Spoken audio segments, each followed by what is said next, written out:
Welcome to the Gay Buddhist Forum, where teachers from all schools of Buddhism offer their perspectives on the Dharma and its application in modern times, especially for LGBTQI audiences.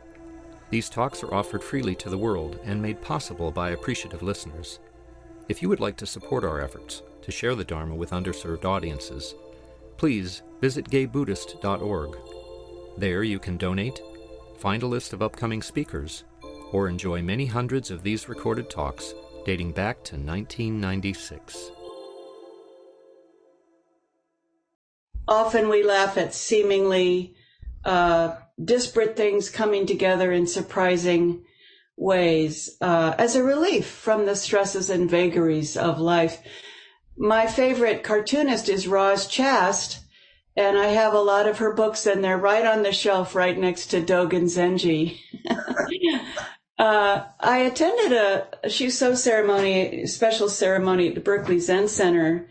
Lori Sanaki was the Shuso at that time, and during the question and answer period, one of the students said to Lori, "I've read in the paper that Buddhists are happier than other people tend to be. What do you say about that?" And Lori thought for a moment and she said, "You know, we're always the last to know." Josh Kornbluth has been a solo performer in the Bay Area for many years. I hope you've had a chance to see Josh perform. Right now, he's an artist in residence at the Memory and Aging Clinic at UCSF. And he asked one of the neurologists there what we can do to deepen our empathy with one another. Josh came up with this project because as artist in residence, you have to have a project. And his rather modest project is to start a worldwide revolution in empathy. No stress there, right? And he wants to look at this, deepening our empathy at this time in our country when there's such huge divisions and really rampant hatred and judgment and prejudice running rampant in our country. And he was told that if a person who has deep prejudice against someone of a particular race or religion, if someone holds that deep prejudice and yet has a kind of transformative experience with someone of that race or religion, this can light a spark of empathy within themselves. I'm sure, as I have, you've heard stories of former gang members or white nationalists who've been transformed by the power of love just through connection with another individual, that led them to disavow their violence and hatred. Well, when Josh asked this question of a very renowned neurologist, she said that storytelling is central to being human. And that we transform one another by listening to one another's stories. When I hear your story, my brain is literally changed. The neurons in my brain make way to include you. They make a path for you in my brain. As you speak, your image is literally in my eyes, and your voice is in my ears. And by the same token, when you hear my story, you are changed. So when we listen to one another with an open heart and mind, we are transformed. And this is an invitation for us all to listen to one another's stories with open hearts and minds. And of course, often our stories spark humor and empathy. I love stories from every tradition. And there are a lot of funny, quirky stories in the Zen tradition. Here's a story that I heard when I was very new to practice.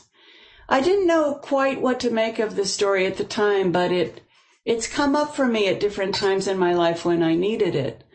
Two monks were walking through the forest, and they came to a stream, and there was a young woman standing on the edge of that stream, holding up her robe a little bit, not sure how to get across. Well, one of these monks spontaneously offered to carry her across, and she jumped on his back, piggyback style, And the three of them waded across the stream. And on the other side, the monk who was carrying the young woman gently let her down to the ground, and she went off on her direction, and the two monks continued. Well, after the monks had been walking towards their home temple in silence, one of the monks said to the other one, "I can't believe that you broke your vow and carried that woman across the stream." And the other monk said, "Well, I put her down about an hour ago, but you've been carrying her all this way." Now, if my teacher had said to me, "Don't waste your time judging other people's practice," I don't think that lesson would have stayed with me the way this story has. You know, our precepts are not carved in stone. We can have a dynamic and spontaneous response to the events in our lives and try to respond in an appropriate way. You know, that one monk responded in an appropriate way. I think that having a sense of humor and being able to laugh at ourselves, most importantly, the vicissitudes of life, if we can laugh, at the vicissitudes of life, it's kind of a buffer, really a kind of wonderful, warm detachment from the world. The great American Zen master Mel Brooks said, "Humor has been my delicious refuge from the world." Humor has been my delicious refuge from the world. We lost the Queen of England not long ago, and even the Queen had her rough days. I remember several years ago, she would always give a New Year's address to her country. And several years ago, part of her palace burned down, and her adult children were misbehaving in the tabloids. And in her annual New Year's speech to the nation, she said, with characteristic British understatement, she looked back on the year and said, "It is not a year upon which I will look back with undiluted joy." I've had years like that, you know. Suzuki Roshi's students said he was a powerful presence. He was only 4'11" tall. He could be harsh and demanding, but also very playful and childlike. And if you get to hear his lectures, he laughed a lot. I heard that at the beginning of a sesshin, you know, a 7-day meditation, he looked at his students and he said, "The problems you are having now are the problems you will have for the rest of your life." And he tilted his head back and laughed. One day a student asked Suzuki Roshi, he said, "Roshi, I have a lot of sexual desire. I'm thinking of becoming celibate. Should I try to limit myself in this way?" And Suzuki answered, "Sex is like brushing your teeth. It's a good thing to do, but not so good to do it all day long."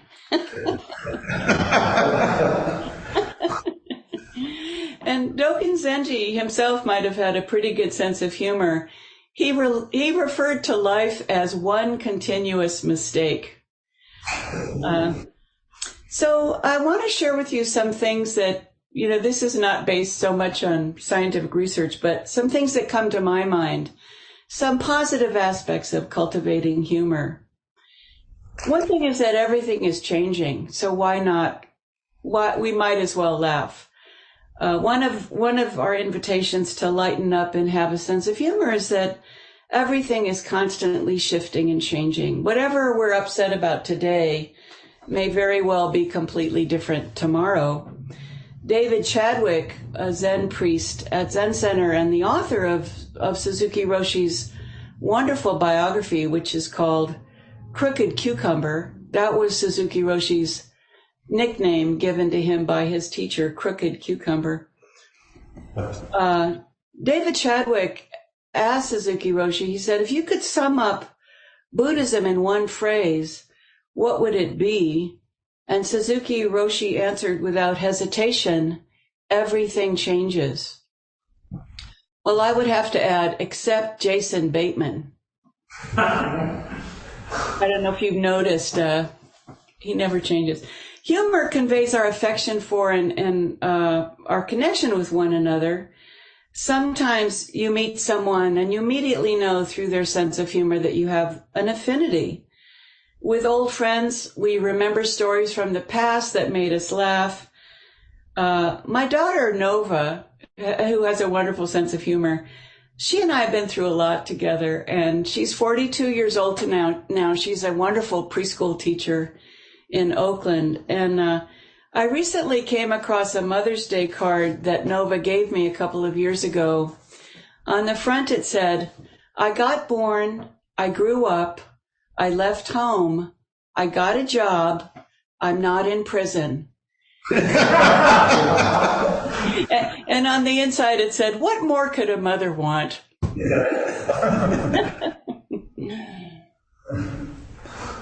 Humor can transform an argument and help you and someone you love remember shared bonds.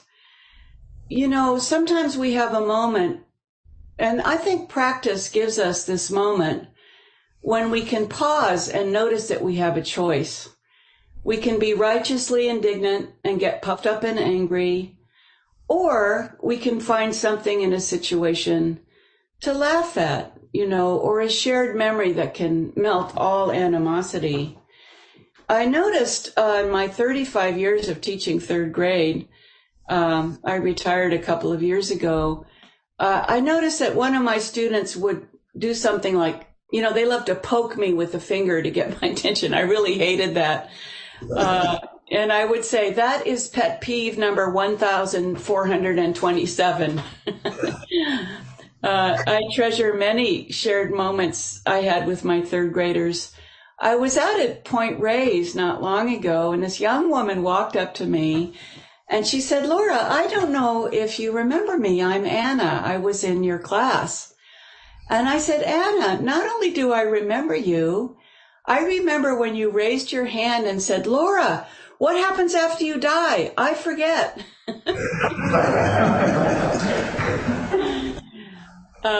I had a bell in my class that I would ring, and we'd take 3 deep breaths. You know, the kids called it the peace bell. We'd just take 3 breaths. And sometimes when the kids were kind of rowdy or just settling down, I would sit in my chair when we were gathering in the meeting area, and I'd just close my eyes and follow my breath after I rang that bell. And one day I heard Hannah in my class say, "Quiet, you guys, Laura's in her secret happy place."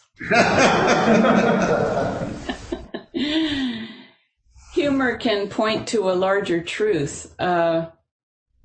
When I taught kids, I used to remind myself now and then to stop being surprised when third graders act like third graders.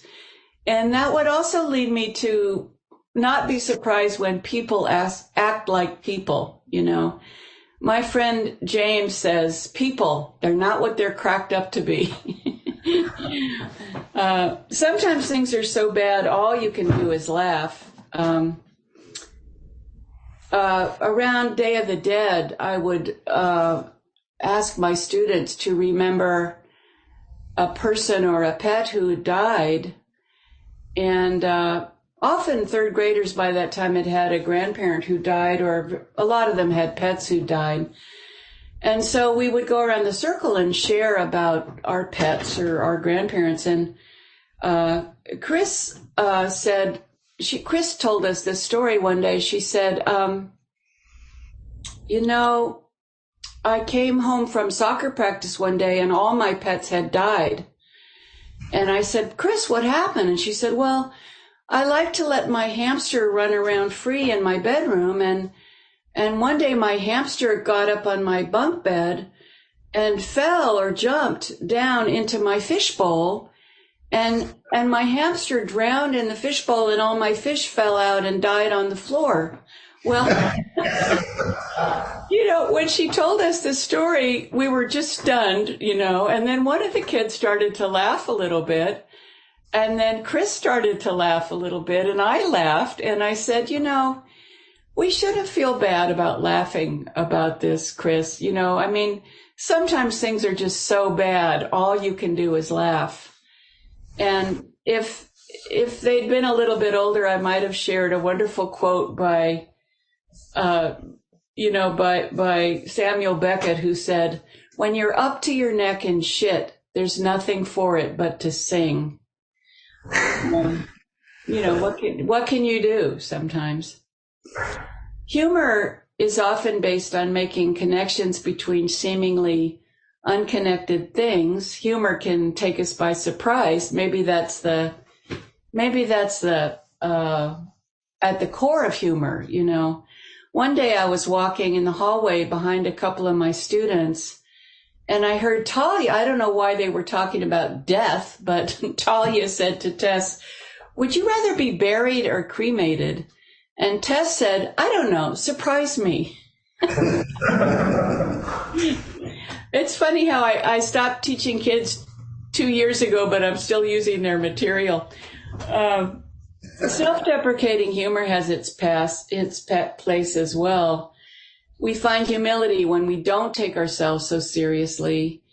I knew a woman who was practicing with humility, and she found herself looking around the room and thinking, "I have more humility than anybody in this room." And she was wise enough, you know, to laugh at herself when she found herself thinking that. I think this self-deprecating humor can help us cultivate a warm detachment towards the world. Through practice, we can catch ourselves being self-righteous, and we can feel a little bit silly.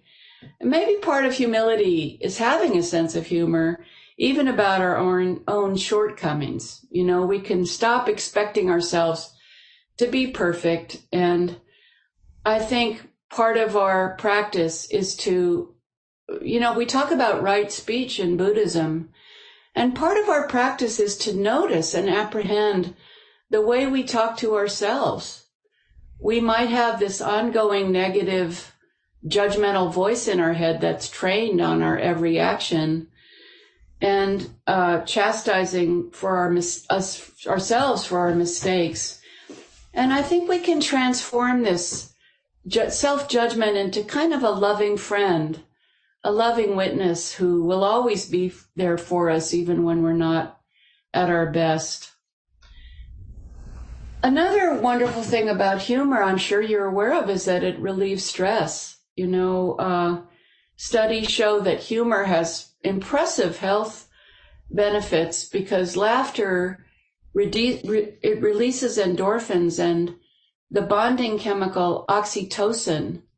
Laughter decreases the stress hormone cortisol, the stress hormone. So shared laughter brings strangers, co-workers, intimate partners, and family members closer together, and it also reduces our individual stress. Humor isn't necessarily benign. In fact, it can be quite aggressive. You've heard a comedian who did well say they killed or they destroyed. And if they don't do well, they say they died or they bombed. I've listened to comics talk about their craft, and many of them were painfully shy as kids or developed humor as a defense. They talk about using humor to make a depressed parent laugh or to distract a bully on the playground when they were young. Maybe you did that yourself. Chris Rock has talked about that. He said he was too skinny and small as a kid to fight, so he had to be funny. And, you know, I've always loved and admired the humor and irreverence in gay culture, a kind of protection from and a noble answer to small minds. Not to brag, but my mother was good friends with Truman Capote in high school. And she said that you never wanted to leave the room when Truman was talking because you didn't know what he might say about you when you weren't in the room. But she loved him and his irreverent sense of humor. And, you know, she said he was always out. he was never in the closet. Truman was out, from the time he was born. I grew up in a household where there was a lot of teasing, and I learned to give as good as I got. One of the best compliments you could get at our dinner table was if someone teased you and you came back with a zinger. My dad would say, "Good comeback." Sometimes, though, I don't look forward to seeing someone because their default position is to mock me. They might start off our conversation with some barbed comment. And the literal meaning of the word sarcasm is to rip the flesh. Mm-hmm. We can use humor at someone else's expense. I've certainly teased others or said something glib that I immediately wished I could retrieve. I love the expression, "I would have bit my tongue if my foot hadn't been in my mouth." I notice, though, that I don't tease people that I don't already feel comfortable with. But I still think it's worth asking when teasing is genuine affection and when it is disguised hostility. Of course, we should practice diligently as if to save our heads from fire. But I do hope we can bring some silliness and generosity and humor to the path of practice and recovery.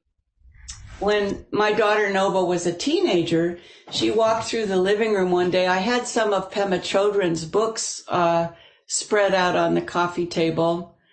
Going to the places that scare you, No Time to Lose, When Things Fall Apart, The Wisdom of No Escape.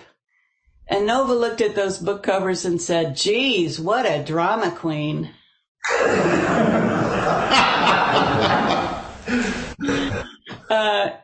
My editor at Shambhala was filming Pema in Nova Scotia a few months ago, and I told Ivan that story, and he said he would tell Pema that story, and I think she has a sense of humor. I think she would enjoy that. Humor is so important to help us stop taking ourselves so seriously and taking our opinions so seriously. That's just an epidemic of very serious opinions right now across the country.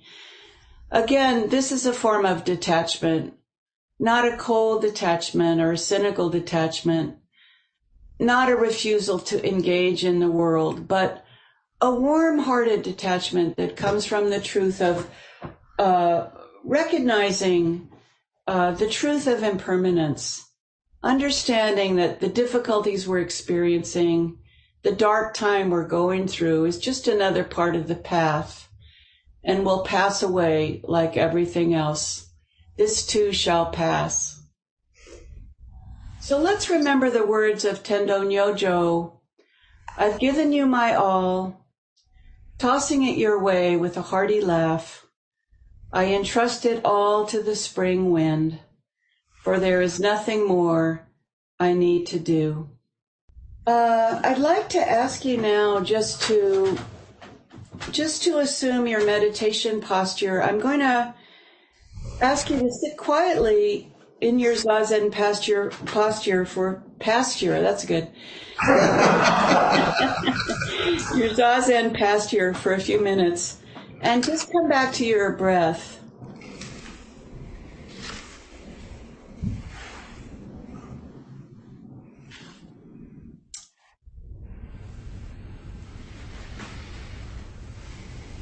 It's a helpful practice to think of humor in terms of right speech. So as we sit in this ancient posture, I'd like to ask you to ask yourself a few questions as a kind of reflection on the talk I've shared with you today. I'll ask each question and then ask you to reflect on it. Am I using humor to mock and belittle?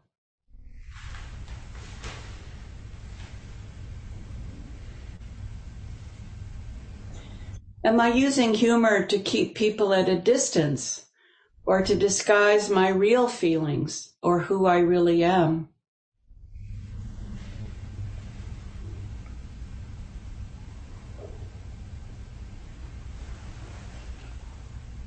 Do I use humor when I honestly don't even know how I really feel?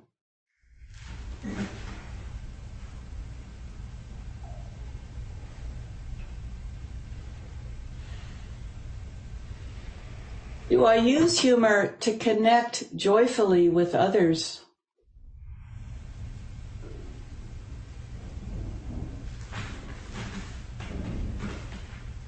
To diffuse a tense situation?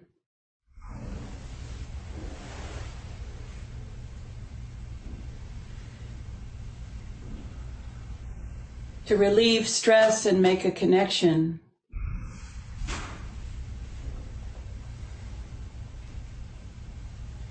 Am I using humor to build bonds of affection and identification?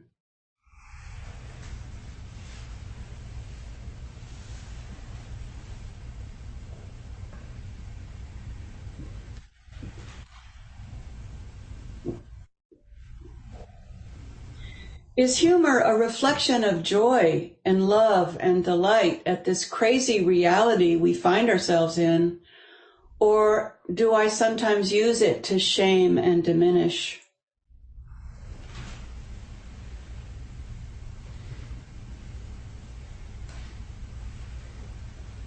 How can I use humor in a wholesome way?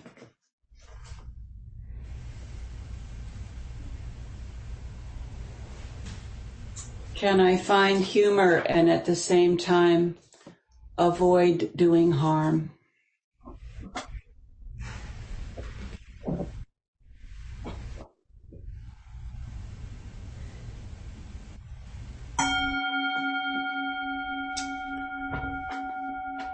Thank you so much for your kind attention, and we have some time now for discussion or reflection, so I'd love to hear what might have come up for you around this topic of humor.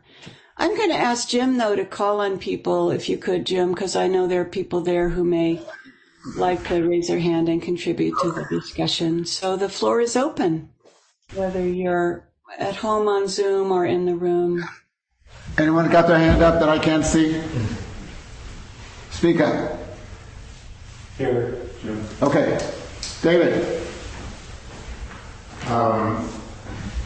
I don't know, some of you know me for a long time, and you know that I sometimes am a controversial person. But one thing came up recently about what do you want on your headstone for people to think about you because you get the last word. And I think it's very helpful to think about that, because you get to have your last word if you pick that. And I came up with this statement: he meant well.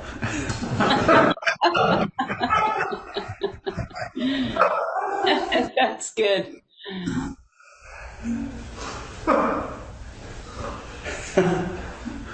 Who else? I understand Johnny Carson wanted on his headstone, he wanted it to be, "I'll be right back." Chris has his hands up. Chris. Hi. One of my teachers I had at of Vipassana teachers at Spirit Rock had ordained, and he was in Burma, and he was there for about a year, and they would ride a big cart into town. All the monks would pile on a cart, and then they would pick up people on the way to town.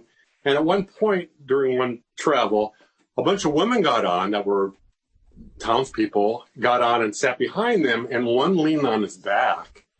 And he couldn't escape it. He was very warm. He said it was a very big back. He said he just kept, and he was getting very aroused. And he said every movement he did, he would move forward and back, and she would move with him. And it just went on for like a half an hour. And he was getting very aroused. He was thinking, God, and he'd have to kind of confess it to the other monks during their monthly confession.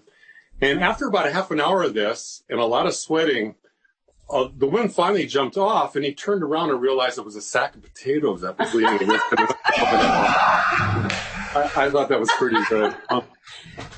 Laura, you brought something up which is so true to me, and I'm sure a lot of other folks in our group have the similar experience. I was like the class clown. When the bullies would start to act up, an act out on me, like in third or fourth or fifth grade, I learned a lot of quickly dancing around and dodging it. Of course, I was probably, jump roping with my girlfriends or playing hopscotch, so I was kind of a sitting target for it. But I really learned to dance around and add a lot of humor to the situation. So in a way, I would befriend them. It was a way I could diffuse it. But I also carried that through into my adulthood, and I realized there was a lot of fear behind that humor. And so I'm just wondering, as an elementary school teacher for the years you had, when you see that happening with your students, that the class clown or the bullying, how did you attend to it, or how did you reach out to that young child to make them feel better, really? Yeah. Yeah. One thing that really pained me as a teacher was when it got to be fashionable for kids to throw around the word gay. They'd say, "Oh, that's so gay," or "You're gay." And whenever that would happen, I would stop everything and I'd say, "I just heard someone use the word gay as a kind of insult. I'd like you to raise your hand if you love someone who's gay." And I would raise my hand. My daughter's gay. And everybody in the class would raise their hand. I went to a school where there were a lot of gay families. And, that was one way to just stop everything and talk about it. Also, kids experiment a lot with humor, and they experiment a lot in their social realms. And, Chris, I was really careful not to shame a kid who was experimenting in that way, but to stop it and talk about it, rather than shaming the person that was using humor in an inappropriate way. I had a boy in my class who was the first child he was the other kids in our class had identified themselves as gay. My school went from preschool to 8th grade.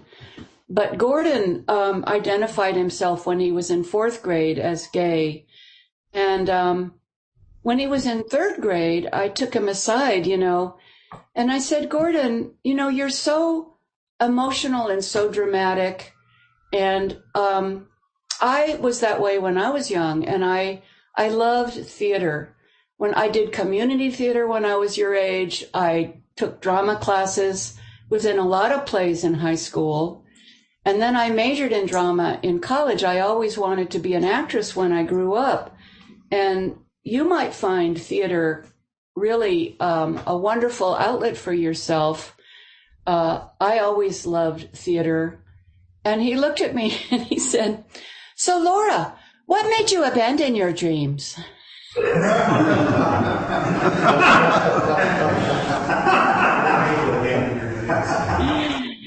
So I think he was sticking the knife in a little bit, but I said to him, "Gordon, I have so much drama in my class, especially with kids like you, that I don't really need to be on stage anymore." But I do think addressing these things directly is very important. And usually the person that was bullying was in a lot of pain, him or herself. So thank you so much for that question, Chris. It was the most painful thing for me as a teacher was when kids were mean to each other. But I loved the class clown. We needed that.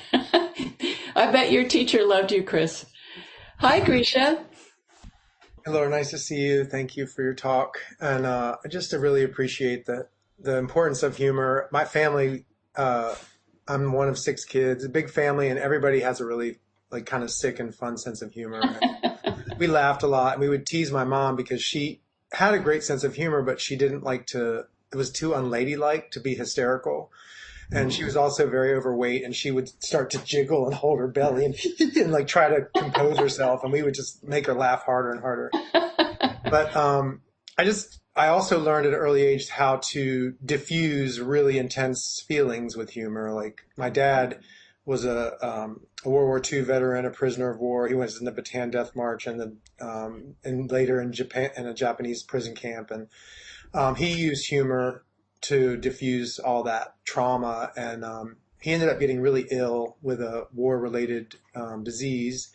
And when he got prognosis as death, in the he was in the elevator with a group of the family, and it was really heavy, and no one was saying anything. And he said, well, damn, if I had known that, I wouldn't have bought these new shoes.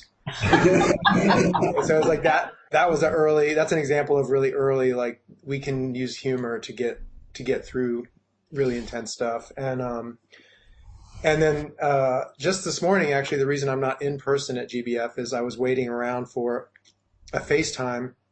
I have a friend who is a longtime sober friend of mine who went through a really bad relapse and also ended up getting really ill and was in the hospital in an induced coma for 2 weeks on a respirator. We weren't sure he was going to survive, and he was having psychotic episodes, and it was really bad. And he's back, like he just got off the ventilator and, breathing on his own, and he's sitting up now. And for a long time, for the last week or so, he couldn't even operate the phone or, move. And so he's back among us. And another sober friend went to visit him, and then they FaceTimed with me. And the first thing that he said, like, as he came out of that was like, "Oh, girl, I really fell off my heels this time." It's like another, like, I always connected with gay, campy humor. Mm-hmm.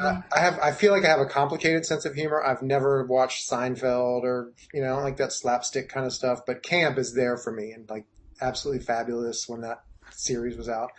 So, anyway, just, so the first way we connected after he came out of that terrible, hellish 2 weeks of, psychosis and coma was, just falling off your high heels. So I don't know. I just appreciate it. Thank you for humor.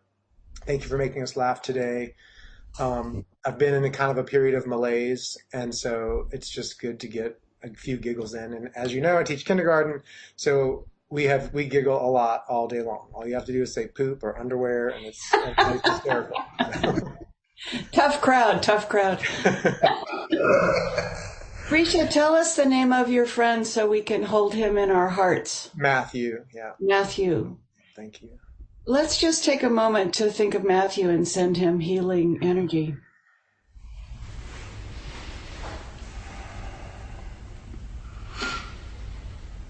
Grisha, you mentioned the men of World War II, and my dad never talked about his experience till he was dying.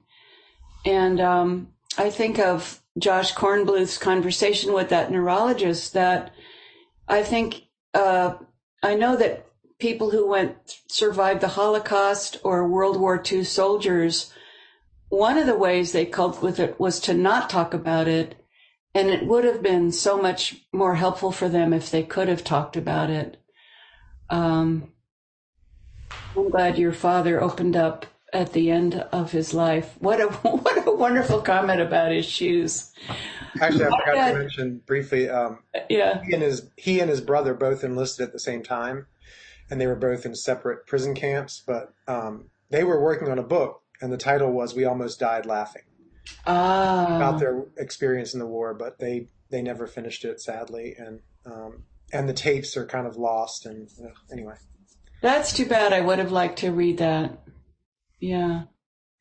My dad had a wonderful sense of humor, and I was surprised when my brother and I were kind of midwifed my dad through his dying process, how much humor we found. I mean, and thank God for that, that we could laugh. I remember when my dad was in hospice, I leaned over him and I said, "Dad, would you like me to sing to you?" And he looked up at me and said, "No, thanks." Hi, Thomas. Hi, Laura.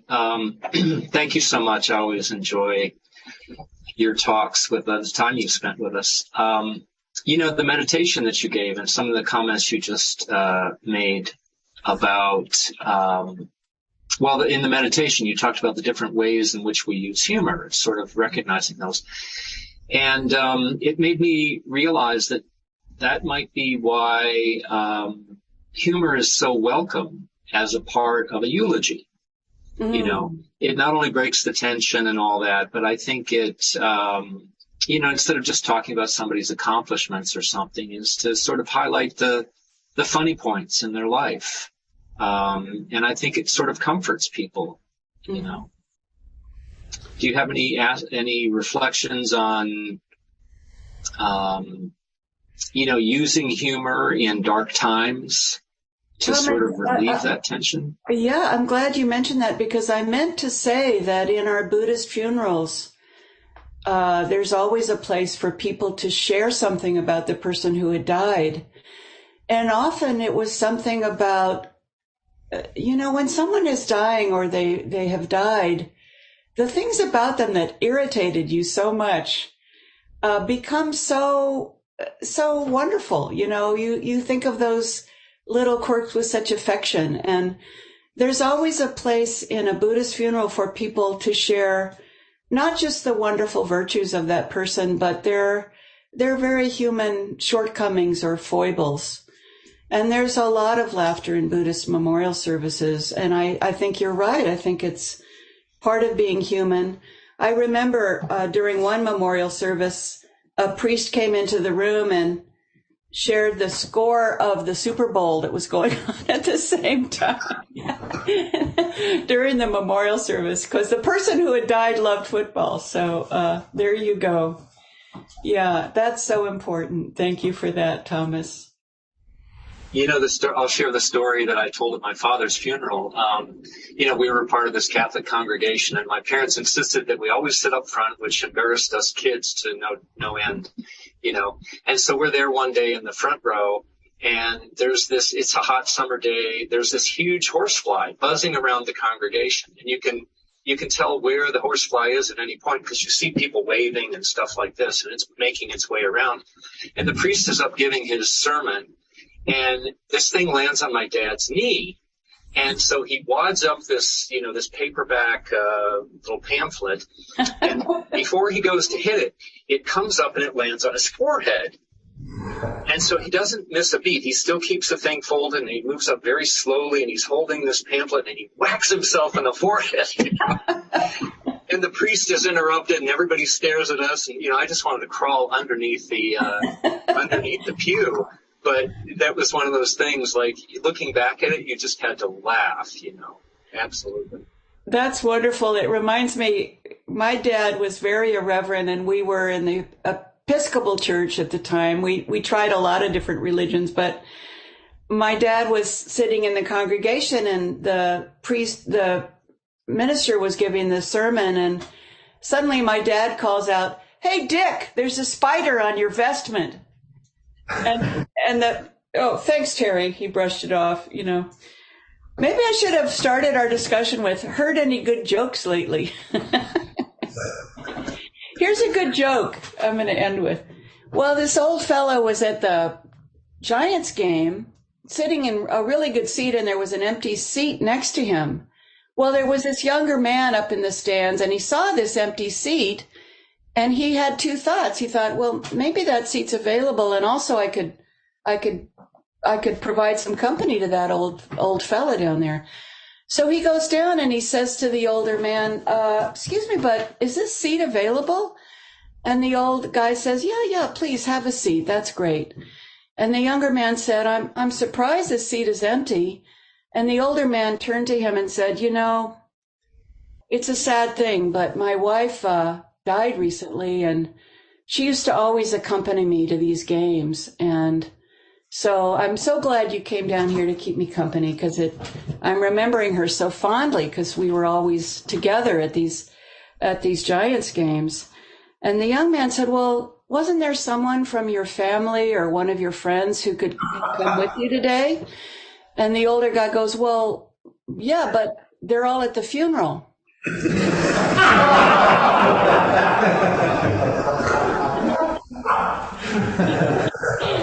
I don't usually remember jokes, but I love that one. Well, maybe we should call it a day. I'm not sure if you have the announcements, but I want to thank you all for your wonderful participation. And I always have fun with you guys, so thank you for inviting me. I'll come back sometime, I hope. And Laura, I want to thank you for one of your last talks. It was about how we can lead less stressful lives. And you spoke about how getting someplace on time is hard, but getting there easy is, again, in the early, is easy. And that was an absolutely novel idea in my life, and it's made a difference. So I want to thank you. Oh, that's so wonderful. That was a huge lesson for me as somebody who was always just a little bit late. I took pride in being precisely on time, but I'd be late, you know. I'd get Yeah. Thank you, Jim. I'm glad to hear that. Rich witness to the Dharma.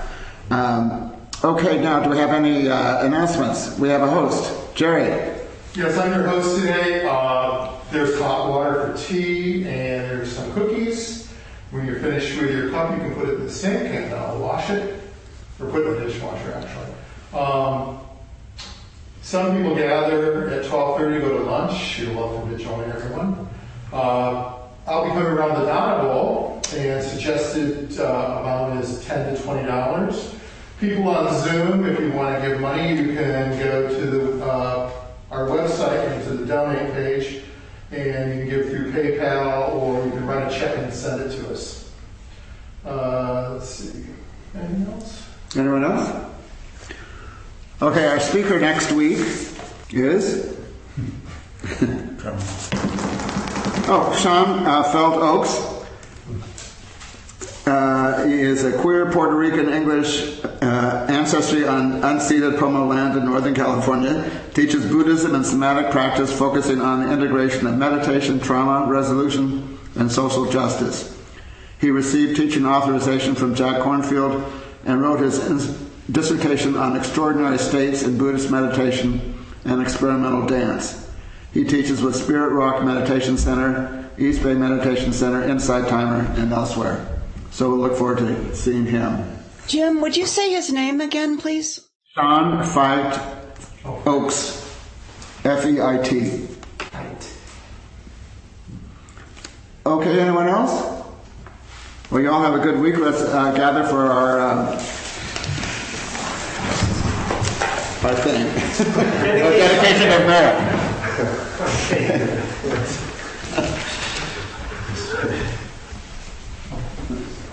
By the power and truth of this practice, may all beings have happiness and the causes of happiness. May all be free from sorrow and the causes of sorrow. May all never be separated from the sacred happiness which is without sorrow. And may all live in equanimity without too much attachment or too much aversion, believing in the equality of all that lives. Thank you. Thanks, everybody. Thank you, Jeff, for your Zoom Hilda services. Thanks, everyone. You all be well. And try coming in person if you can make it. Thank you for listening to the Gay Buddhist Forum. If you would like to hear several new talks per month and be notified of upcoming speakers so you can participate live, please subscribe to this podcast, like us on Facebook, and join our mailing list by visiting gaybuddhist.org.